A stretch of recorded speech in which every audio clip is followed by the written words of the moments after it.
Assalamu alaikum. Welcome to Shorts Uncut Analysis.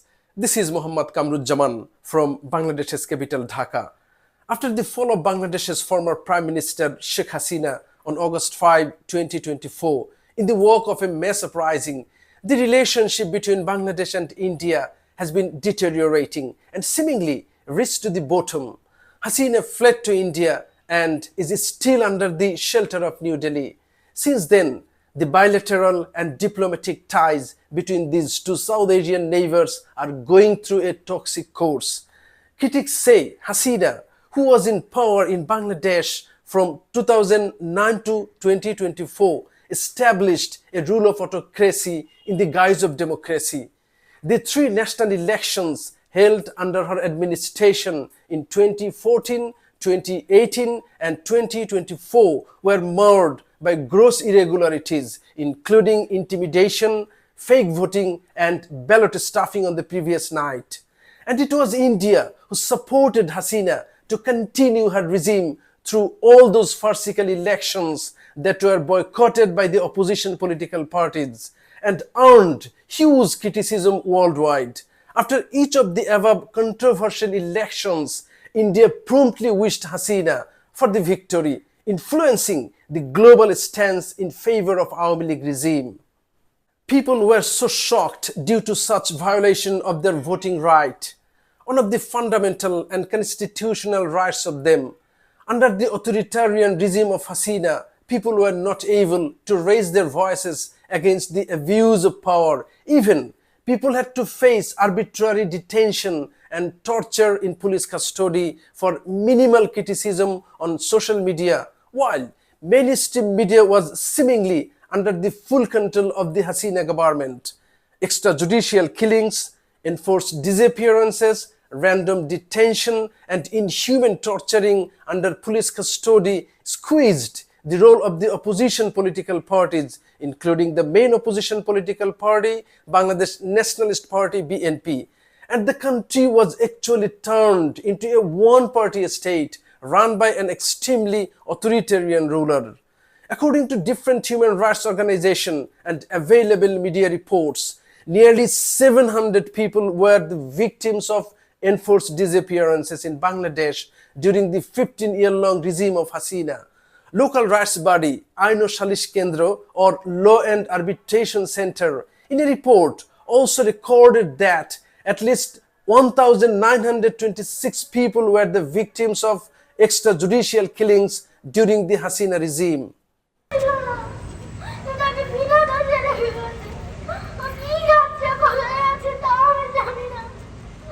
Price hike of daily commodities made life awfully difficult, while due to uncontrolled money laundering and looting in the banking sector, the overall economy fall into a fragile condition.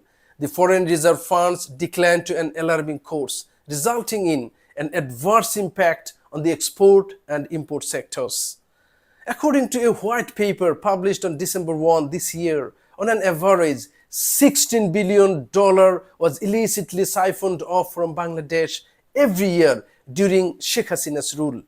The white paper was submitted by a committee formed by the interim government of Bangladesh, running under Nobel Peace Laureate Professor Dr. Muhammad Yunus. Debapriya Bhattacharya, an economist and the distinguished fellow of the Dhaka-based think tank Center for Policy Dialogue, submitted the report to the chief advisor of the interim government, Muhammad Yunus.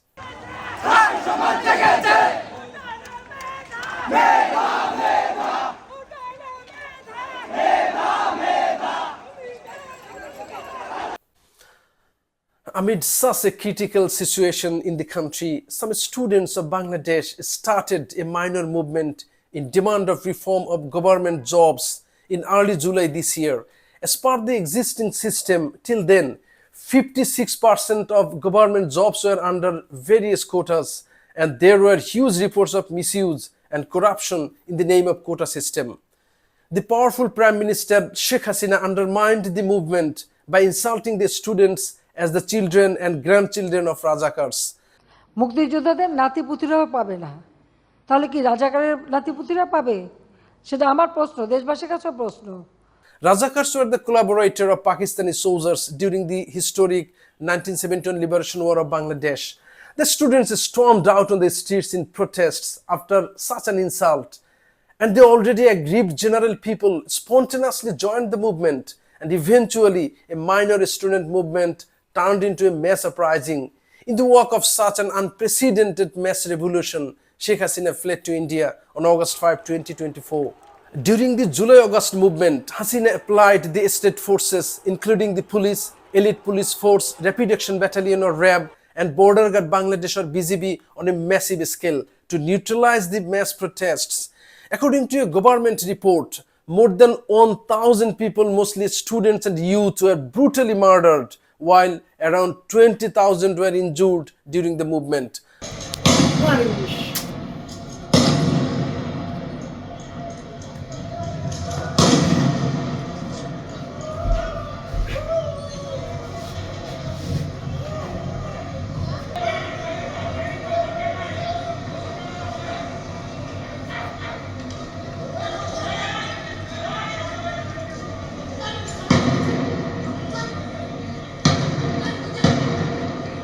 Hundreds of injured have lost their eyesight and other organs and are paralyzed now.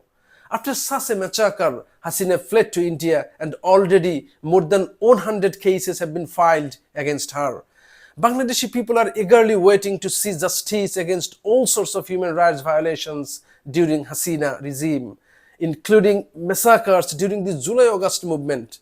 People of Bangladesh are very fed up against India for sheltering Sheikh Hasina, who is accused of genocide. The anti-Indian sentiment is rapidly mounting here.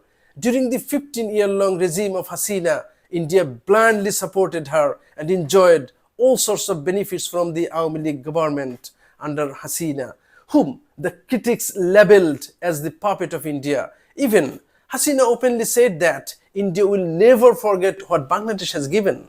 Hasina administration did not raise its voice during killings of unarmed Bangladeshi citizens by Indian Border Security Force or BSF, and against any hegemonic role of India like monopoly controlling of the water of all 54 common rivers and transit and transshipment facilities in Bangladesh with a very poor service charge, controlling over the main seaport in Chattogram and imbalanced trade.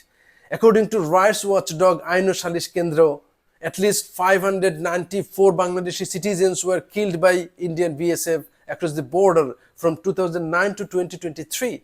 But during the Hasina's regime, that is also the highest record of uninterrupted ruling by any political party, Bangladesh failed to raise the issue before India as well as at different global platforms. Though both India and Bangladesh claimed many times during Hasina's term that both were friendly nations, and the bilateral relations reached a record high, people's perception here in Bangladesh was that Hasina was completely subservient to India's hegemony. Now it has been proved how India owns Hasina and Awami League instead of the people of Bangladesh after sheltering her and letting her do politics while staying there. To establish a real friendship with Bangladesh, India must avoid this strategy and recognize Bangladesh as an independent country and close neighbor. After the change in regime in Bangladesh through huge bloodshed that the people have marked as second independence, Bangladeshi people are not at all ready to see the big brother-like behavior by India. Now Hasina is continuously trying to destabilize the interim government of Bangladesh staying in India before the very nose of the Indian administration. Her aggressive voice and phone calls have been leaked several times in the last 4 months, raising tensions in Bangladesh. So it is very clear that India-Bangladesh relations cannot be improved unless India shuns patronizing of Hasina and Awami League and acts for people-to-people connectivity. The long-established narrative in Bangladesh that the one and only ally of India in Bangladesh is Sheikh Hasina and her political party Awami League must be changed by India through its new role with the new government free of Hasina and authoritarianism. Indian Foreign Secretary Bikram Misri visited Bangladesh on December 9 this year in a one-day hasty tour, and it was also the highest diplomatic level tour in Bangladesh from India after the fall of Hasina. There was an almost 2-hour-long inclusive meeting between Misri and his Bangladeshi counterpart Muhammad Joshimuddin. The Indian diplomat also met Bangladesh's foreign advisor Muhammad Tawhid Hussain. Later, Mr. briefed journalists claiming that India is interested in working closely with the interim government of Bangladesh led by Muhammad Yunus. He also said India wants to boost people-to-people connectivity between the two South Asian neighbors.